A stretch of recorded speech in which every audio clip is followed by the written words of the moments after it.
Takarivan'ny alahady, moron-drano, tsy ho drivotra sy hafanana malefaka. Eto no safidin'izy mirahavavy mpiara-miasa reto hanovozana hery sy angovo vaovao hiatrehana ny herinandro. Efa fotoana hoe hitsangatsangana. Inona ny anton'izay? Lahady tsotra nefa. Lahady tsotra fa maka rivotra madio dia ala voly. Indraindray ihany. Afaliana foana tsiklava miaraka aminao. Artista tsy nampoizina nandrotsirotsy azy ireo teto Régis.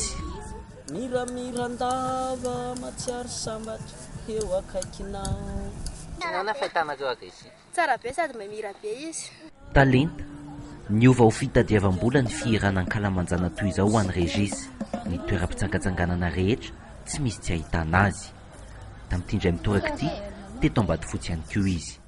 Ny journée zany mbola vao eo kely ihany fa mbola vao manomboka ny atsasakadiny izay ngamba.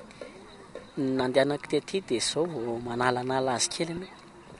Inona ny antony hoe mihira ho an'ny olona mba azahoana vola? Le izay le hoe mba manala azy amin'ny andro fialam-boly mba fitsangatsangana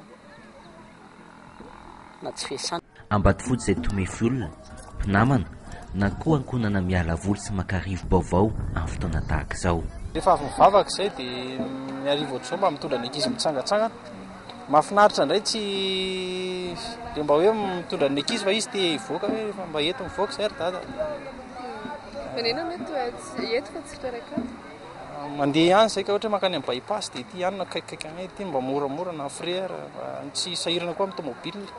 Rivo-baovao, angovo, hery hatrehana ny herinandro vaovao, tsy lavitra ny renivohitra, kilometatra vitsy monja, nanjary toerana mahazatra ny mponiny renivohitra Ambatofotsy.